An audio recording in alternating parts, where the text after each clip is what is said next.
Hi friends, இன்றைக்கி என்ன பிரேக்ஃபாஸ்ட்டுன்னு பார்த்துடலாம். ஃபஸ்ட்டு வந்து தேங்காய் சட்னி அரைச்சிட்டு அதுக்கு ஒரு சூப்பராக தாளிப்பு கொடுத்தோன்னா தேங்காய் சட்னி வந்து ரெடி ஆயிடுச்சு.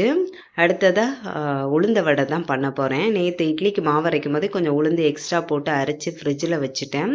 வடை பண்ணுறது கொஞ்சம் நேரத்துக்கு முன்னாடி மாவு எடுத்து வெளியில் வச்சுட்டு அதில் கொஞ்சமாக அரிசி மாவு, வெங்காயம், கருவேப்பிலை, கொஞ்சம் பெருங்காயத்தூள், உப்பு இதெல்லாம் சேர்த்து மாவை நல்லா கலந்துட்டு எண்ணெய் நல்லா சூடானதும் சின்ன சின்ன வடைகளாக தட்டி போட்டு பொரிச்சு எடுத்தோம் அப்படின்னா சூப்பரான உளுந்த வடையும் ரெடி ஆயிரும். இதில் வந்து நான் பச்சை மிளகாய் சேர்க்கலை, பசங்களுக்கு கொடுக்குறதுனால பச்சை மிளகாய் சேர்த்துக்கிட்டாலும் நல்லாயிருக்கும். ஒரு சைடு தோசையும் ஊற்றிட்டுருக்கேன். நான் வந்து வடைக்கு மாவு கம்மியாக தான் இருந்துச்சு. அதனால் ஒரு சைடு தோசையும் ஊற்றிட்டுருக்கேன். பசங்களுக்கு லீவு அப்படிங்கிறதுனால அவங்களுக்கு பிடிச்ச மாதிரி பிரேக்ஃபாஸ்ட் வந்து ரெடி பண்ணியாச்சு. வடை சூப்பராக நல்லா மொறு மொறுன்னு வந்துருந்துச்சு. எங்கள் ஊரில் வந்து நல்ல மழை பெஞ்சிட்ருக்கு. அதுக்கு இந்த மாதிரி சுட சுட சாப்பிட்றதுக்கு ரொம்பவே சூப்பராக இருக்கும். யாருக்கெல்லாம் இந்த மாதிரி சாப்பிட்றது பிடிக்கும் அப்படின்னு கமெண்ட்டில் சொல்லுங்கள். இப்போ வந்து எல்லாமே ரெடி பண்ணி முடிச்சாச்சு. தோசையும் நல்லா மொறு மொறுன்னு ஊற்றி வச்சாச்சு.